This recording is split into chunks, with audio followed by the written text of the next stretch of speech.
The Portuguese flag has flown over Macau since 1542. When it's finally lowered at midnight on the 20th of December of this year, it will mark the end of a unique and at times tempestuous relationship between the contrasting cultures of China and Europe. History records the builders of the once mighty Portuguese Empire as the first Europeans to colonize territory in Asia. But since ancient times, seafarers have used Macau to shelter from storms and to dry exotic goods in safe harbors, gradually developing the area into a regional trading post. Ethnic Chinese make up 95% of the population. The Amma Temple, dedicated to a Chinese goddess, still looks out over the estuary where the first Portuguese ships arrived. It's believed that the name Macau is derived from the Chinese Amago, or Bay of Amma. In recent years, Macau has taken a back seat as the handover of Hong Kong to China took center stage. Like Hong Kong, Macau will enjoy the benefits of one country, two systems. The vast majority of Macau Chinese actively look forward to returning to their motherland. However, only 7 out of 50 senior civil servants are local-born Chinese, and so far little effort has been made to groom them for senior positions in the government. However, the warm handshake between the outgoing Portuguese governor and the incoming Chinese chief executive highlights the widely held belief that Macau's return to Chinese rule will be smooth and trouble-free.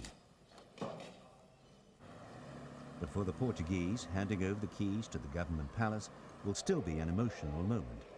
Macau holds a special place in Portuguese hearts. Macau, we were governed by the people of Macau.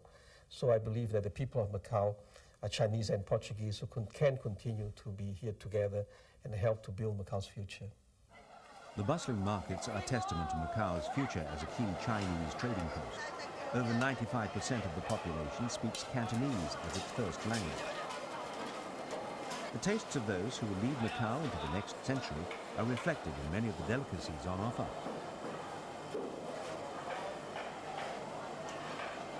But the links with the colonial past still exist everywhere. Exotic fruits traded by the first Portuguese merchants are still sold and dried on the pavement stalls on every street corner. On a tree-lined avenue in central Macau sits the Clube Militar de Macau. Founded in 1870 by 3 Portuguese military officers, the club has now become a colonial institution in its own right. Amongst the Portuguese civic fathers, there's sorrow that friends in government will be forced to leave Macau after the handover.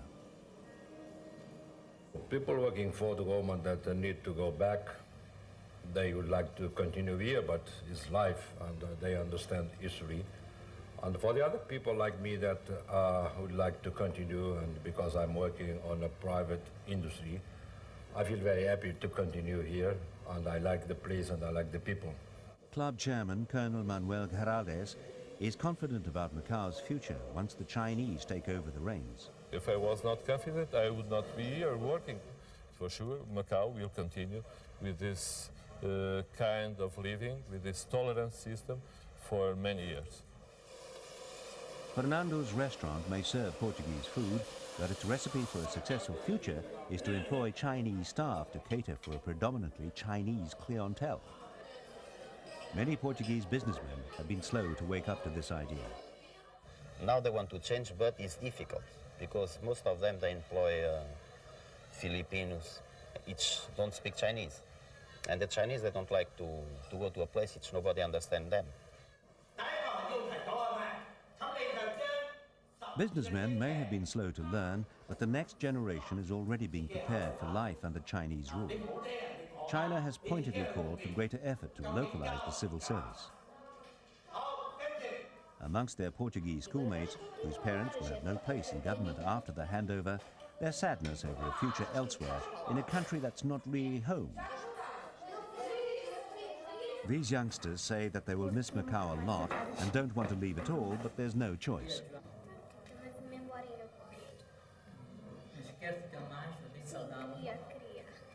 But whilst the children struggle with the emotion of returning to Portugal, Macau will always be the final resting place for many of their European ancestors. The Christian graveyard contains the remains of missionaries and merchants, artists and artisans. Christianity will continue when sovereignty passes to China, and the Catholic bishop believes that religious tolerance won't be affected. We do not anticipate more difficulties than what our ancestors have faced in the past 500 years. So I can keep on smiling. The main business of Macau remains the provision of gambling and related activities for citizens of Hong Kong and mainland China, where it's illegal. Horse racing nets millions of dollars a year, and taxation of casino earnings is an important source of government revenue and is likely to remain so under Chinese rule. However, behind the scenes, there's a seedier side. Russian prostitutes have been brought in to serve as gamblers, and much of Macau's growing triad violence is over turf wars between rival gangs trying to take over control of the lucrative loan shark operations in the casinos. China has spelt out clearly that for historical reasons, the gaming industry can carry on for another 50 years.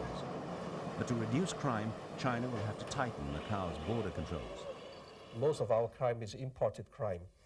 It's not a local problem, really. It's imported crime from China and from Hong Kong.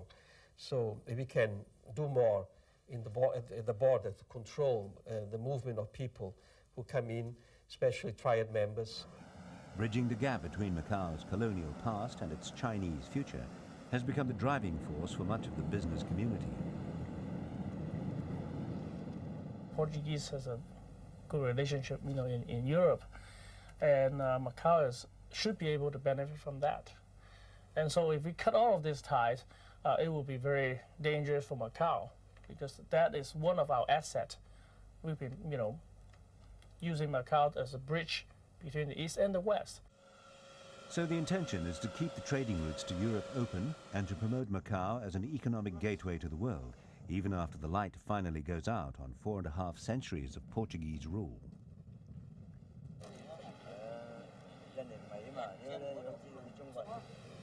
The question is whether, freed from that rather unimaginative colonial rule, Macau can develop a more successful system for the next century.